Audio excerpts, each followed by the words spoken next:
the baseline is just listen, try to understand, and then try to come up with solutions. And the more solutions you can come up with, the better, because now both sides can kind of pick and choose and build a hybrid that will really work to the best interest of everybody.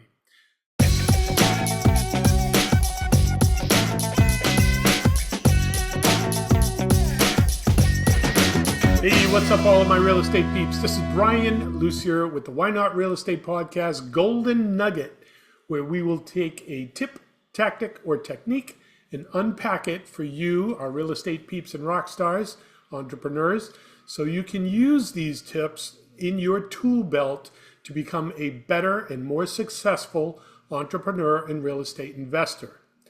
Today, I was scheduled to do a book review, and I'm still going to do a little bit about that, but what a roller coaster ride today has been.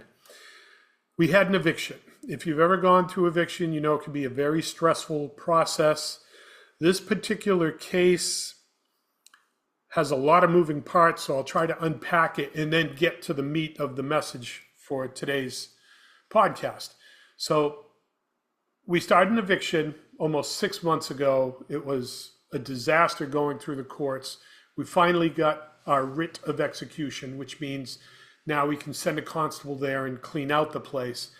And what had happened is the person who we were evicting moved out, moved somebody else in, and now that person was paying rent to the person who moved out. Totally disaster. So here's what happened. My attorney was smart enough in the stipulation agreement in court to put "and all occupants." So that means when my constable showed up, anyone who was living there, he was able to evict. There's a couple ripples because the tenant who lived there moved out. Any of the stuff remaining was still their personal property. Now, the stipulation also said anything left behind will be deemed disposable. However, my constable, very smart people there, said this may not always hold up in court. So at the last minute, we found out we need to hire a truck. And in Massachusetts, it needs to be a bonded, licensed courier, moving company. They need to go in, they need to be insured, they'll pack everything and move it out. This could cost my client thousands of dollars. I'm here today to tell you I'm still alive. We dodged a bullet and the best case scenario. So a half hour before the constable's supposed to start the move out, we get a call from the tenant, or this person who's living there, not my tenant. I never received consideration of $1 for them to live there. They were subleasing and paid somebody else. So all that is what it is. That they're in the house court filing a motion for a stay of execution, which means they want this whole process to stop. A half hour before, well, I won't get into the main details there, but it was denied because this person had plenty of time to go to the court to file this motion, and the only way the courts would allow this if they were to pay a check on the spot for the cancellation fees for the truck and the constable and everybody else. They were going to have to kick up about $1,000. They said, you know what, we'll just move out. And this was after the previous week I negotiated with them, say, look, your name's not listed on the docket right now. I'm giving you a gift here. If you move out before the eviction, your name is not going to show up on this record as owing this money. You can move on and get a fresh start and go to another place. Last week they said, okay, we'll be gone before the eviction. That didn't happen, but now they're gone. So right now, as of this shooting, 45 minutes ago, the locks were changed. Everything's done. The tenants have moved. They've signed a piece of paper now saying anything left behind we can dispose of. So we just dodged a major, major bullet. So I tell you all of that to bring you into today's topic. Being a landlord, being a property manager is a simple business model. but the work is not easy. You're dealing with people. This is a relationship business. And 9 out of 10 times, how this is all going to play out is how you treat the other people and how you negotiate with them. And that's what this one is going to be about. Hard negotiations. Those hard conversations that you need to have. And I say it a dozen times a week. Nobody wants my job as a property manager because I constantly have to have those tough conversations. I'm in between the client, who I have a fiduciary responsibility to collect their rent and keep their property going, the tenant, who we have to abide by all fair housing rules and make sure it's a habitable, meets sanitary code and all that, all the things having to do with the apartment, and then the court system. When things go south, we have to play by the rules. And I say it a lot. Sometimes evictions, we're moving at the speed of lawyers because we have to go through the legal process.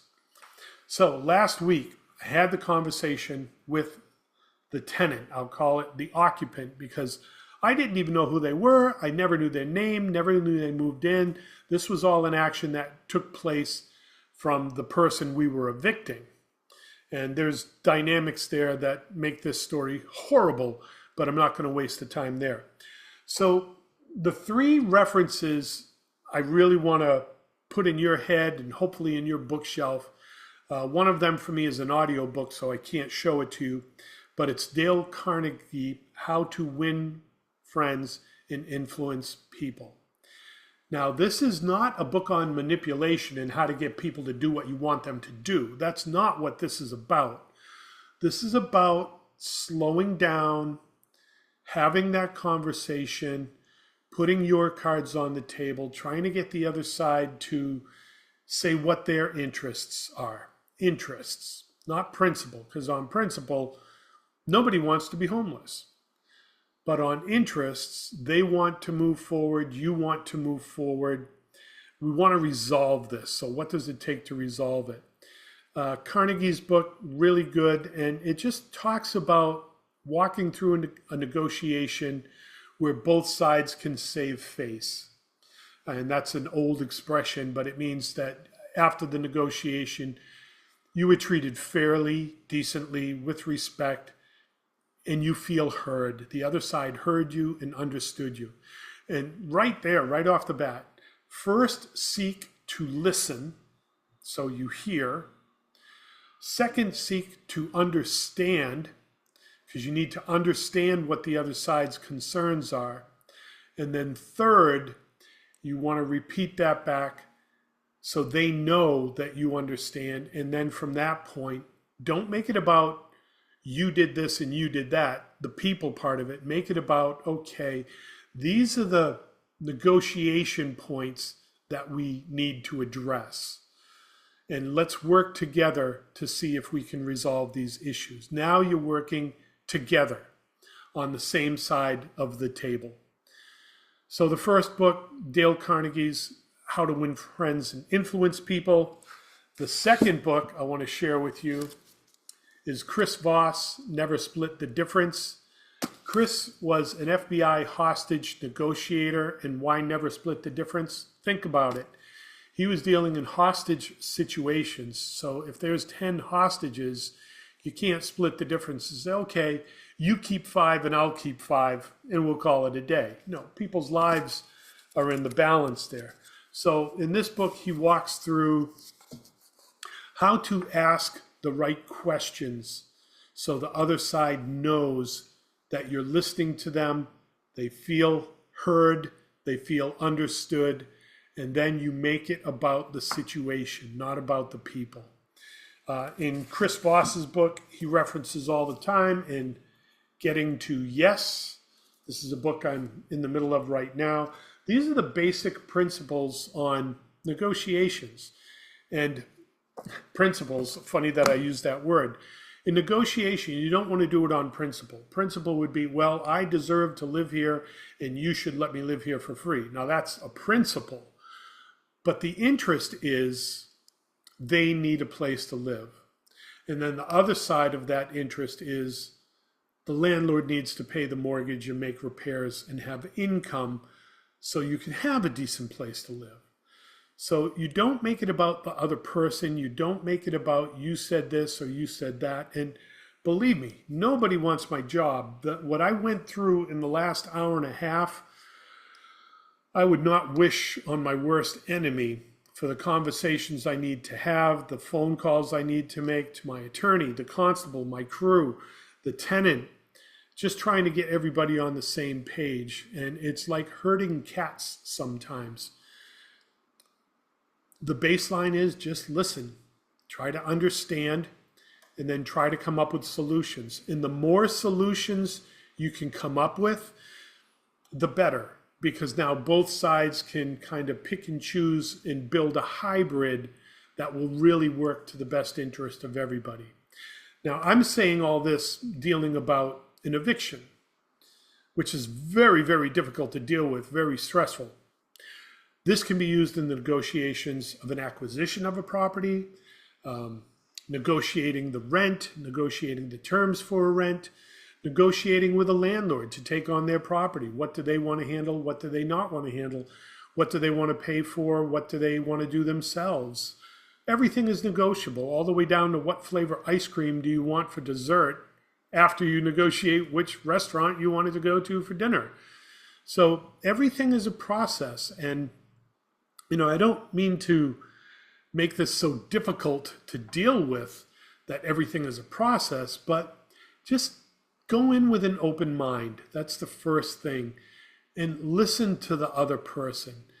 And on so many of the podcasts, so many of the shows, billionaires to beginners will say over and over again, this is a relationship business. So build on that relationship, build on the trust of that relationship, and then build a little bit more, and then build a little bit more, and build a little bit more.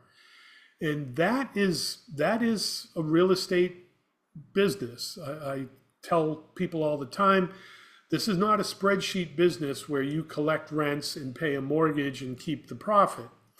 This is a people relationship business. You're dealing with people. It's very emotional. You really need to love people to do this job. And it gets difficult. There's hard conversations. Difficult things that need to be said, difficult things that need to be heard. Nobody wants to, last thing I want to do is put someone out on the street to be homeless. My job is to put people in apartments. The bad part is sometimes if it doesn't work out, the agreements are not being met, I have to follow through with that agreement to the letter of the law. And if that means an eviction, then that's what it is. It's not about this was a bad person and that's why they got kicked out. Stuff happens. And in this market today, I see it going to be getting more difficult, but there's definitely more renters, which means more opportunities. So if you can communicate well, and again, I'll say it again, if these two books and Andrew Carnegie's, just prepare yourself for the hard conversations.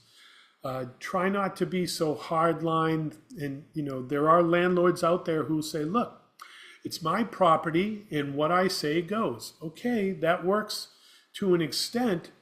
But remember, there's that third part, the legal system, tenant-landlord law. You've got your landlords, your tenants, and then the legal system. And juggling all these and balancing these are difficult conversations for everybody. So listen, learn, repeat, understand, and get creative. Think of ways to solve the problem. And this isn't just, okay, let's think of a way, that one answer. It could be cherry pick from this, cherry pick from this. The best parts of this deal, what are of the best interests? One of my favorite stories is the story of the orange. So two grandmas want this orange and they're not going to budge. One says, I want the orange. The other one says, I want the orange. And they can't reach an agreement. So eventually they take the orange and split it in half. They split the difference. So one grandma gets half an orange, the other gets half an orange. So the first grandma takes the orange because she wants to make orange juice and makes half a glass of orange juice from half the orange. The other grandma wants to bake, and she needs to grind the skin of the orange rind, to have a little orange zest for the recipe. So if they would have talked to each other, understood each other's interests, they both would have got 100%. One would have got the full orange to have a full glass of orange juice, and the other one would have got the full orange skin for her recipe to have the full orange zest. So instead of saying, well, I want this and I want this, ask the question, what do you want and why do you want it? Because then you may understand better and get to a better resolution and make a difficult conversation a win-win-win for everyone. Today was a roller coaster, and I knew I was going to do the book review, but now I'm layering it on with a real-world example of an eviction, which for property manager is never fun. It's never fun for anyone. It's not fun for the landlord. It's not fun for the tenants, the occupants, and it's not fun for the courts because they have to issue that writ of execution, and they know that writ execution is going to make someone homeless. Hard conversations. Tough decisions. Again, property management, real estate investing is an easy business to understand, but it is hard work. I hope that this is something you can use, learn from, put into practice in your real estate investing tools and tips and tactics, and I hope it's been helpful for you. Ladies and gentlemen, all my real estate peeps, my real estate rock stars and entrepreneurs, this is Brian Lucier from the Why Not Real Estate Podcast, Golden Nugget, signing off, and we'll see you on the next one.